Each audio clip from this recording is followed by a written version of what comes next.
भक्तों, ओम नमः शिवाय। श्री शिवाय नमस्तुभ्यम। जय श्री महाकाल। जी हाँ भक्तों, क्या आपका भी जो बच्चा है उसका जो मन है वो पढ़ाई में बिल्कुल भी नहीं लगता।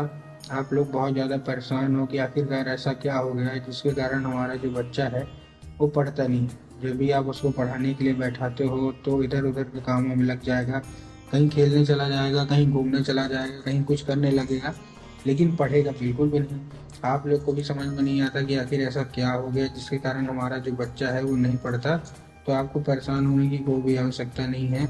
आज जो मैं आपको उपाय बताने वाला हूँ, अगर केवल और केवल आपने उसको उतना ही कर लिया तो अवश्य रूप से सारी इच्छा और सारी जो मनोकामना है ना वो पूरी होगी ही होगी। क्या करना है, कैसे करना है, पूरा का पूरा आपको समझाने वाला हूँ और अच्छे तरीके से आपको बताने वाला हूँ। तो बस उपाय ध्यान से सुन के अच्छे से करिएगा जरूर। और अगर आपने ये कर लिया तो अवश्य रूप से इच्छा मनोकामना जो है ना वो पूरी होगी ही होगी। और आपका जो भी बच्चा है जिसका मन पढ़ाई में नहीं लगता, अवश्य रूप से उसका जो मन है पढ़ाई की ओर लगेगा ही लगेगा। क्या करना है, कैसे करना है, पूरा आपको समझाने वाला हूँ। देखिए, आपको ये पता होगी कि पूज्य गुरुदेव की जो कथा होती है उसमें लाखों की भीड़ आती है। कैसी भीड़ आती है? लाखों की भीड़ आती है। और जब गुरुदेव की कथा में लाखों की भीड़ आती है तो वहाँ ज्यादातर जो भक्त रहते हैं वो क्या करते हैं, पत्र के द्वारा अपनी इच्छा और अपनी मनोकामना जो है वो गुरुदेव तक पहुँचाते हैं। तो अभी गुरुदेव की कथा चल रही थी।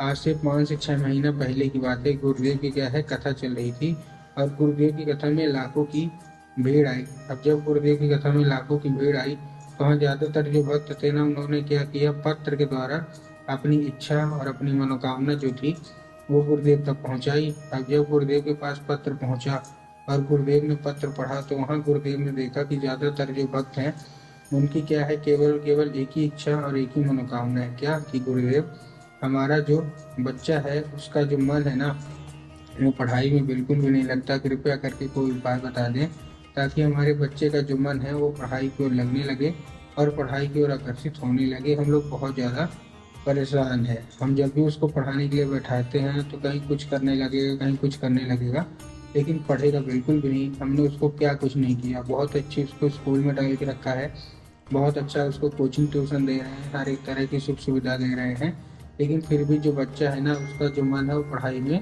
नहीं लगता। कृपया करके कोई उपाय बता दें। अब जब गुरुदेव ने देखा तब गुरुदेव ने 2 से 3 उपाय बताए और कहा केवल और केवल ये उपाय कर लेना, तुम्हारा जो भी बच्चा है जिसका भी मन पढ़ाई लिखाई में नहीं लगता, अवश्य रूप से उसका जो मन है वो पढ़ाई की ओर आकर्षित होगा ही होगा। अब जब गुरुदेव ने उपाय बताया तो लोगों ने जा जाके इस उपाय को घर में करना शुरू कर दिया। अब जैसे ही लोगों ने जा जाके इस उपाय को घर में करना शुरू कर दिया, वही लोग गुरुदेव की कथा में मात्र 1 से 1.5 महीने के बाद वापस आए। अब जब वही लोग गुरुदेव की कथा में वापस आए तो उन्होंने क्या किया, फिर से एक बार गुरुदेव को पत्र लिखा। लेकिन ये वाला जो पत्र था ना ये गुरुदेव को धन्यवाद के रूप में पत्र था कि गुरुदेव धन्य हो आपका, आपके द्वारा बताया गया उपाय हमने कर लिया है, हमारी सारी इच्छा और सारी जो मनोकामना थी वो पूरी हो गई है। और हमारा जो बच्चा जिसका मन पढ़ाई में बिल्कुल भी नहीं लगता था ना वो बिना कुछ बोले बिना कुछ कहे केवल और केवल पढ़ाई ही करता है। आपका कोटि कोटि धन्यवाद। तो देखिए, जो लोग भी मेरी आवाज़ सुन रहे हैं ना, अगर आपको भी जानना है कि आखिर ऐसा कौन सा उपाय है जिसको करने मात्र से सारी इच्छा और सारी जो मनोकामना है वो पूरी हो जाती है, तो चलिए हम बताते हैं आपको आज की इस वीडियो के माध्यम से कि आपको करना क्या है। तो बस ये उपाय कर लीजिएगा, ठीक है ना। तो चलिए चलते हैं उपाय की ओर, लेकिन उसके पहले चैनल पे अगर पहली बार आए हैं और आवाज़ मेरी पहली बार सुन रहे हैं तो वीडियो कर देना लाइक और चैनल को भी कर देना सब्सक्राइब, ताकि पूजनीय पंडित प्रदीप जी मिश्रा के रोज नए नए उपाय जो कि मैं उनकी कथा से सुनता हूँ, श्रवण करता हूँ, सबसे पहले मैं आपको प्राप्त करा सकूँ। ठीक, तो देखिए जो हमारा सबसे पहला उपाय है, इस उपाय में आपको करना क्या है। इस उपाय में सबसे पहले आपको लेना है 3 काली तिल और एक धतूरा। क्या लेना है? 3 काली तिल लेना है और एक धतूरा लेना है। अब देखिए, 3 काली तिल और काली मिर्च में बहुत सारे लोग कंफ्यूज होते हैं कि काली तिल लें कि काली मिर्च लें। तब गुरुदेव ने साफ साफ बताया है कि आपको क्या लेना है, आपको लेना है 3 काली तिल। ठीक, उसके साथ साथ आपको क्या करना है, जैसे 3 काली तिल लिया, साथ में आपको एक धतूरा ले लेना है। ठीक, धतूरा भी ले लिया। धतूरा लेने के बाद आपको और क्या करना है, जैसे आपने धतूरा लिया अपने बच्चे के हाथ में देके उसको भेज दीजिए कहाँ, सीधा सीधा शिव मंदिर। अब जैसे ही आपका बच्चा शिव मंदिर पहुंचेगा, शिव मंदिर पहुंचने के बाद उसको क्या बोलना है कि दक्षिण दिशा में खड़ा हो जाए, उत्तर की ओर अपना चेहरा कर ले।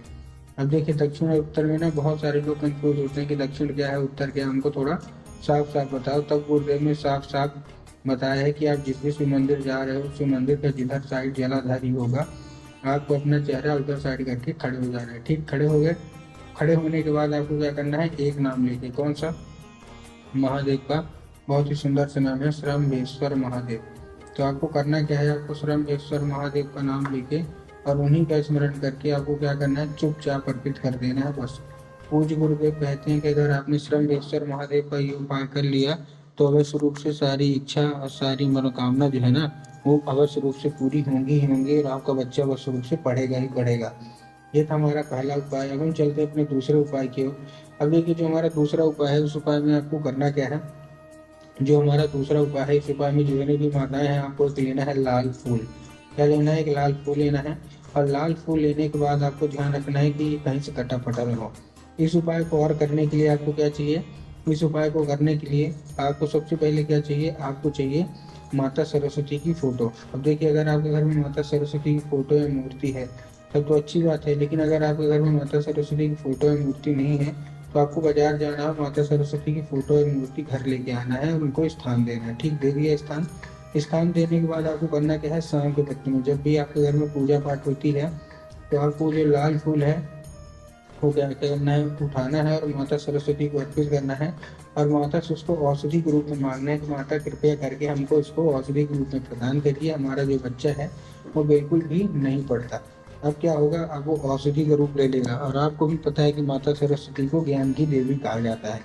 अब जैसे वो औषधि का रूप ले लेगा उसी रात जब आपका बच्चा अच्छा तरीके से खाना पीना खा के अच्छे से सो जाएगा तो आपको लाल फूल उठाना है और अपने बच्चे के माथे पे 2 से 3 बार उसको फेर देना है। पूज्य गुरुदेव कहते हैं कि अगर आपने ऐसा कर लिया तो अवश्य रूप से इच्छा मनोकामना जो है ना वो अवश्य रूप से जो है वो पूरी होगी ही होगी। ठीक, ये था दूसरा उपाय।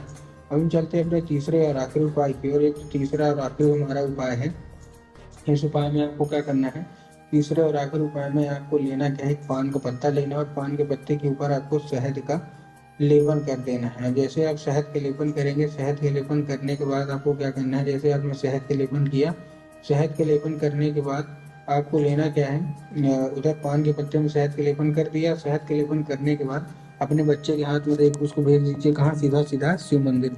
अब जैसे ही आपका बच्चा शिव मंदिर पहुंचेगा, शिव मंदिर पहुंचने के बाद आपको क्या करना है, उसके दिमाग में होगा, आपके दिमाग में होगा चाहेंगे बाबा भोलेनाथ के ऊपर अर्पित करवा देंगे, जो कि पूर्णतः गलत है। आपको बाबा भोलेनाथ के ऊपर अर्पित नहीं करवाना, आपको माता शोक सुंदरी के ऊपर अर्पित करवाना है, जिनकी जो जगह होती है वो जलाधारी के बिल्कुल बीचों बीच होती है। तो बस आपको जलाधारी में अर्पित करवा दीजिए बस। पूज्य गुरुदेव कहते हैं अगर आपने ऐसा किया तो फिर देखिए माता शोक सुंदरी कमाल।